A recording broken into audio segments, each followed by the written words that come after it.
ایران کے بادشاہ نے اپنے بیٹے کو پڑھانے کے لیے ایک استاد صاحب کا بندوبست کیا۔ استاد صاحب کو کہا کہ میرے بچے کو دین پڑھائیے، میں چاہتا ہوں کل اس نے عنان حکومت کو سنبھالنا ہے تو یہ دین سے آگاہ ہو جائے، اس کو کچھ سکھائیے، پڑھائیے۔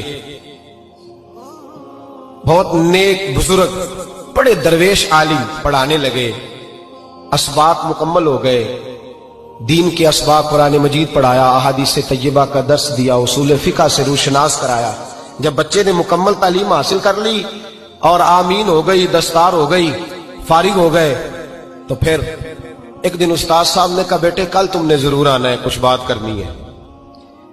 شہزادہ گیا ملنے استاد صاحب سے، استاد صاحب نے کنڈی لگا لی، ہاتھ میں درہ پکڑ لیا، مار مار کے پورے وجود کو زخمی کر دیا، کوئی غلطی نہیں، کوئی بات نہیں، مارا۔ اب بچہ آیا آ کے بادشاہ سلامت سے کہا کہ ابا جی سمجھ نہیں آئی، بڑا مارا ہے استاد۔ تو سیانے تھے نا بادشاہ، یہاں تو قاری صاحب روز کٹہرے میں کھڑے ہوتے ہیں، مولوی صاحب آپ نے میرے بچے کو کیوں مارا ہے؟ آپ 8,000 کے مولوی ہیں، میرا کئی کروڑ کا بچہ ہے، سویرے بدل لیں گے، خبردار آپ نے بچے کو ہاتھ لگایا، اپنی حیثیت میں رہے معاذ۔ جو قومیں استادوں کو کٹہروں میں کھڑا کرتی ہیں وہ ترقی نہیں کر پاتی، جو استادوں کو کٹہروں میں روز کھڑا کرتے ہیں۔ کہا ابا جی بڑا مارا ہے، تو والد بڑے سمجھدار تھے، کہنے لگے بیٹا استاد باپ ہوتا ہے، وہ زیادتی نہیں کرتا، کوئی بات ہوگی، میں تیرے استاد کو کٹہرے میں نہیں بلاؤں گا۔ اماں سے بات کی، اماں کہنے لگی بیٹا میں تیرے باپ سے کیسے بات کروں، ڈر آتا۔ وقت گزر گیا، 22 سال بیت گئے، 22 سال گزر گئے، بادشاہ کا انتقال ہوا، شہزادہ تخت پہ بیٹھا، پہلا حکم یہ دیا کہ میرے استاد کو بلاؤ، پہلا حکم۔ استاد جی بوڑھے ہو گئے تھے، چھڑی کے اوپر ٹیک لگا کے آئے اور بھویں سفید ہو کے جھک گئی تھیں، یوں آنکھ کھول کے بڑی مشکل سے دیکھا، کہنے لگے شہزادے حکم ہو۔ کب میں شہزادہ نہیں، اب میں بادشاہ بن گیا ہوں۔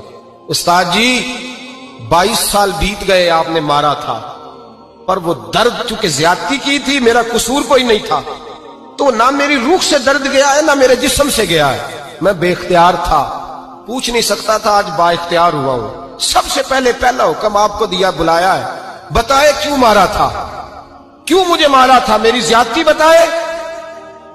تو استاد بوڑھے استاد کی آنکھیں آنسوں سے بھر گئیں، کہنے لگے بیٹے بس آج کے دن کے لیے مارا تھا، یہ جو دن آ گیا نا میری زندگی میں اس لیے مارا تھا، یہ میں چاہتا تھا میری زندگی میں وقت ہے، آج کے بس میری مراد پوری ہو گئی۔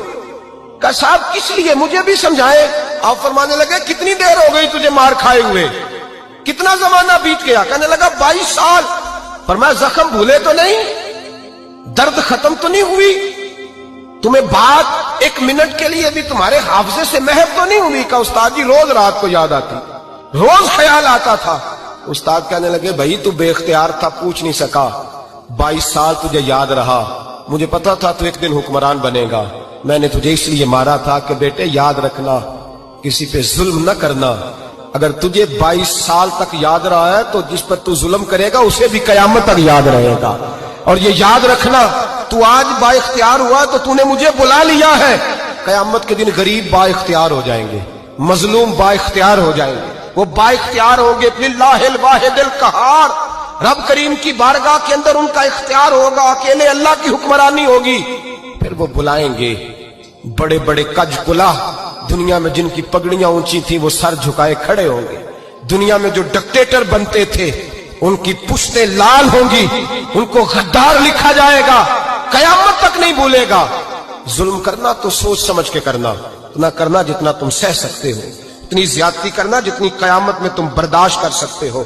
میرے نبی کریم صلی اللہ علیہ وسلم نے فرمایا ظلم سے بچو، یہ قیامت کے اندھیروں میں سے ایک اندھیرا ہوگا، زندگی میں زیادتی نہ کریں، اگر تھوڑی دیر کے لیے کوئی چیز برداشت کر جائیں گے تو وہ فائدہ دے جائے گی، کچھ دیر کے لیے اگر سہ جائیں گے تو نفع مل جائے گا، سہنے کی کوشش کریں۔